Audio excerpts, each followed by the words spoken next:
Celebrations across the U.S. marred by multiple shootings. Take a look at this map of shootings reported in just the last 72 hours. Dozens of people were killed. Nearly 200 have been injured by this surge of violence. San Francisco is one of those cities seeing a rise in crime rates. Police there say a group of masked teens are behind a string of violent muggings, all targeting women. Police say the suspects knock victims to the ground. They take their phones and then escape in a stolen getaway car. Several alleged victims have told the San Francisco Chronicle the suspects were wearing ski masks. This happened in San Francisco's No Valley and other parts of the city. So just how bad is crime surging in San Francisco? Joining me now to talk about this is Charles Stimson, Senior Legal Fellow for the Heritage Foundation. He's also a former California prosecutor and former Assistant U.S. Attorney for the District of Columbia. Thanks for being here. Thanks for having me. So, Charles, you know this area, San Francisco. We're talking about these recent muggings, but that's really just the latest in what's been a surge of violence in the San Francisco area. Do you think it's sort of come to a head, or how much further can it really go here?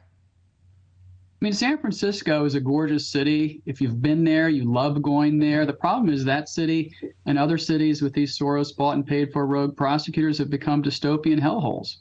I've talked to several people who live in San Francisco this morning in preparation for this interview because I've been there myself, and I wanted to hear what they're saying. And they're saying that they're petrified to go to work. They're petrified to go to the stores. Even the Walgreens, which is also the local grocery store, all the goods that are on the shelves are behind locked doors.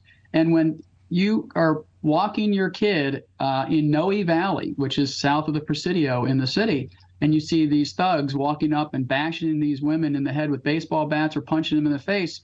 I mean, this is like a Mad Max scene, and it's because of this deep on the police, demoralize the police, and then these Soros pro-criminal, anti-victim zealot prosecutors. And San Francisco had not only George Gascon as the DA, but then Chesa Boudin, who finally got booted from office. A witness to one of the crimes told the San Francisco Chronicle that these daily muggings are becoming a new normal. In the conversations that you had today, what were you telling those concerned residents?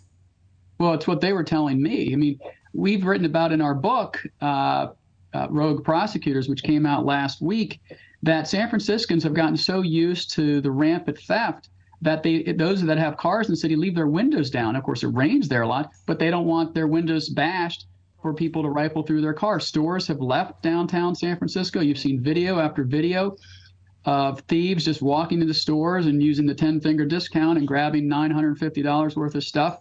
And you can't have a civil society, a lawful society, a place where businesses and people want to live and work if you're going to let law and order just go by the wayside. And that's what's happening. You saw the map you just put up.